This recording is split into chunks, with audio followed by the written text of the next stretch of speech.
Hello friends, and welcome back to the Homestaying Housewife.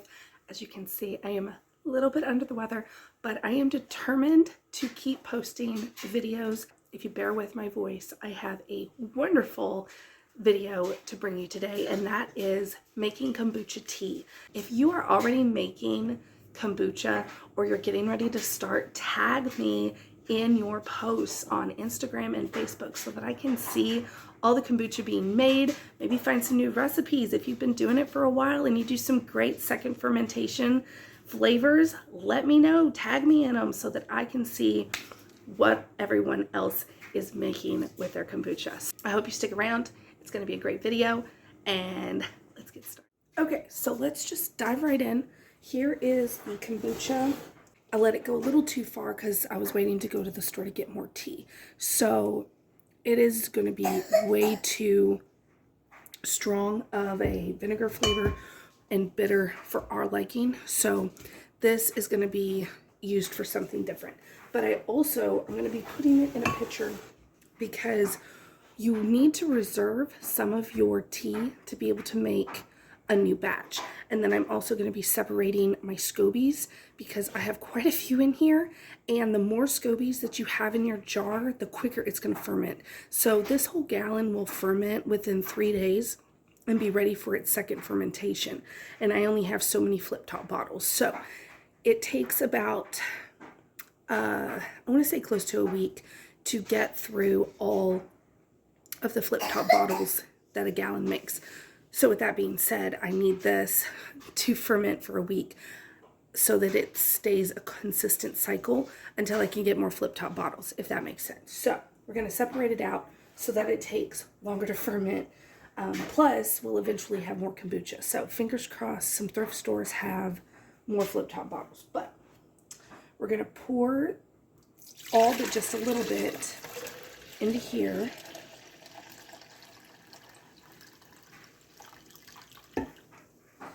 And we need to get our SCOBY out.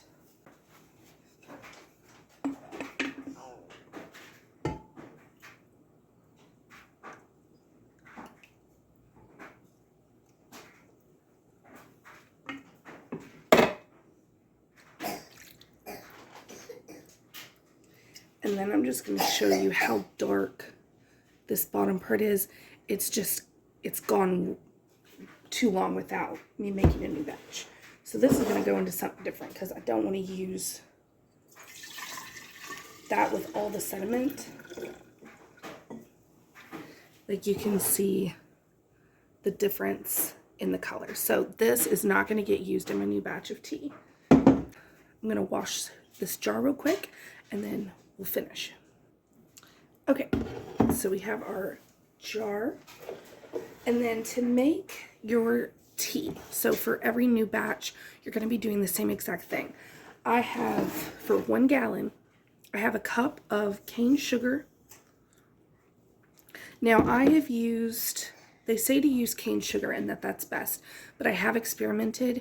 I have used, you know, your cheaper beet sugar, and that's worked fine. I've used raw sugar, and that's worked fine. The turbino,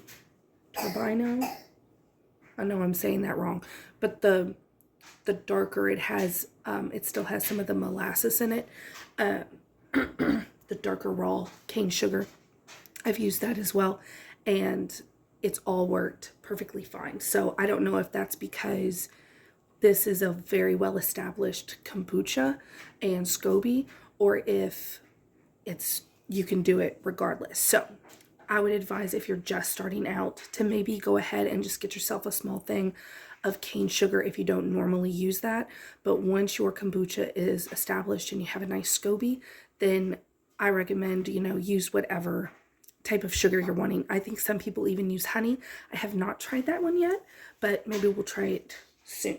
So a cup of sugar, and then I have had this sitting in boiling water, a full half gallon, with 4 family-sized tea bags. So you want a very strong black tea. Now, again, once you have an established SCOBY and kombucha, you can kind of experiment with different types of tea. I haven't done that yet, but there will be a video coming up where we are going to be doing that. So stay tuned for it. But this is just your normal, what you would make sweet tea with. We have a very strong batch.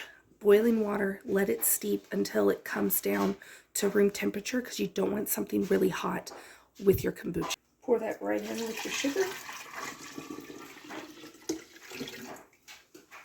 And then we're going to fill this up with cold water.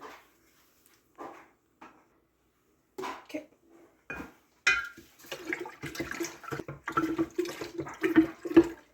Okay. And then you want about a cup of your kombucha tea from the previous batch.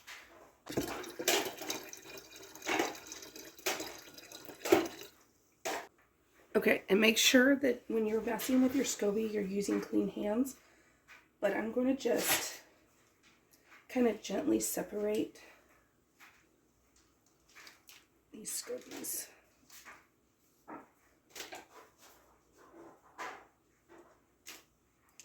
Okay. So, now that we have that in there, go ahead and we'll just fill it to the top with just regular filtered water. About like that. And then I just use a coffee filter.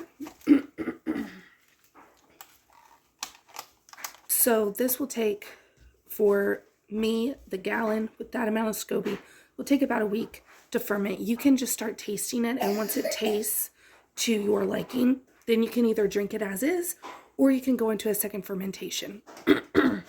And I can do a video on the second fermentation. I already plan on it. So stay tuned for that as well, because we have fallen in love with kombucha. The only person that doesn't like it is my husband, and that is only because he doesn't like vinegar. He likes the flavor. He doesn't like the aftertaste when he can taste the vinegar. But I am going to be trying to make him a homemade root beer, which is also a fermented beverage. So stay tuned for that as well. So I hope everyone is having a wonderful Friday, and I will see everyone on my next video. Thanks for watching.